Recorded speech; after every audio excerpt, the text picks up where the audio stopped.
नमस्कार, मेरा नाम डॉक्टर स्वर्चला, मैं जीवा फर्टिलिटी सेंटर्स में साइंटिफिक डायरेक्टर हूँ। ओरल यानी कि आपके दांतों के हेल्थ क्या इंपॉर्टेंस रखता है फर्टिलिटी पे। अगर ओरल हेल्थ ठीक ना हो, आपके दांत ठीक ना हो, तो क्या इनफर्टिलिटी हो सकता है, आज की चर्चा का विषय है। ओरल हेल्थ जनरली आपके ओवरऑल वेलबींग के लिए अच्छा होता है, लेकिन फर्टिलिटी पे भी इसका असर देखा गया है। पुअर डेंटल हाइजीन रहने के कारण सिस्टमिक हेल्थ प्रॉब्लम्स हो सकते हैं, जिससे रिप्रोडक्टिव हेल्थ भी बिगड़ सकता है और प्रेगनेंसी आने में भी दिक्कत हो सकती है। आज हम देखेंगे कि ये प्रॉब्लम कैसे कैसे हो सकता है। सबसे पहले पेरियोडोंटल डिजीजेस के बारे में बात करेंगे। ये क्रॉनिक इन्फ्लेमेशन है जो आपके मसूड़ों पे असर दिखाता है। मसूड़े सूज जाते हैं और जिसकी वजह से दांतों के सपोर्टिव स्ट्रक्चर भी इफेक्ट होते हैं। ये इन्फ्लेमेशन की वजह से विविध बॉडी पार्ट्स भी इफेक्ट हो सकते हैं, जिसकी वजह से सिस्टमिक इन्फ्लेमेशन हो सकता है। ये क्रॉनिक इन्फ्लेमेशन नेगेटिवली इम्पैक्ट करता है आपके रिप्रोडक्टिव हेल्थ पे। महिलाओं में ओवेरियन फंक्शन का कम होना, menstrual cycle irregularities, endometrial receptivity ठीक ना होना और पुरुषों में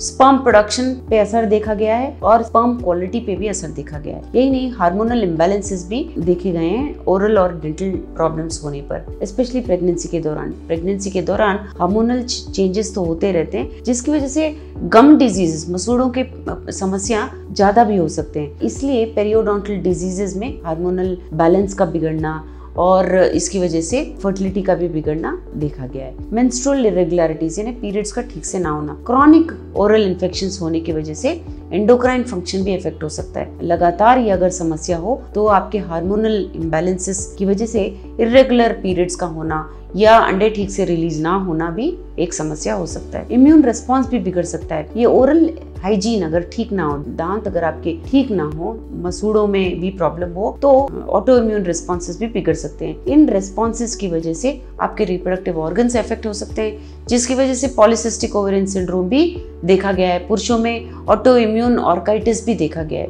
ये इम्यून रिस्पॉन्स जो होता है ओरल इन्फेक्शंस की वजह से, इसमें एंटीबॉडीज तैयार होते हैं, जो एंटीबॉडीज आपके स्पर्म्स के फंक्शन पे और वायबिलिटी पे भी अपना असर दिखा सकते हैं। यही नहीं, बैक्टीरियल इन्फेक्शंस की वजह से भी समस्या हो सकती है। ये बैक्टीरियल इन्फेक्शंस जो पेरियोडोंटल डिजीजेस की वजह से, यानी कि आपके दांत के डिजीजेस की वजह से जब आते हैं, ब्लड स्ट्रीम में भी पहुंच सकते हैं और ब्लड स्ट्रीम की वजह से अलग अलग बॉडी पार्ट को भी अफेक्ट कर सकते हैं, इंक्लूडिंग रिप्रोडक्टिव ऑर्गन्स। तो बैक्टीरियल इन्फेक्शंस की वजह से पेल्विक इन्फ्लेमेटरी डिजीज महिलाओं में देखा गया है, एपिडिडिमाइटिस पुरुषों में देखा गया है, जिसकी वजह से स्कारिंग, ब्लॉकेजेस देखने की वजह से इनफर्टिलिटी भी हो सकता है। ऑक्सीडेटिव स्ट्रेस भी हो सकता है। अब ये जो ओरल इन्फेक्शंस हैं, इनकी वजह से free radicals, reactive oxygen species की उत्पत्ति की वजह से ऑक्सीडेटिव स्ट्रेस हो सकता है। ये एक टॉक्सिक एटमॉस्फेयर, ऐसे समझिए कि पॉइजनस एटमॉस्फेयर है। इस स्ट्रेस की वजह से रिप्रोडक्टिव सेल्स ही नहीं, टिश्यू भी डैमेज हो सकते हैं। ये ऑक्सीडेटिव स्ट्रेस स्पर्म और अंडे के लिए भी अच्छा नहीं होता है। वहाँ का वातावरण जब खराब होता है तो प्रेगनेंसी के चांसेस कम होते हैं। रिसर्च ने ये भी दिखाया है कि इन डिजीजेस की वजह से मिसकैरेज और प्रीटर्म बर्थ्स भी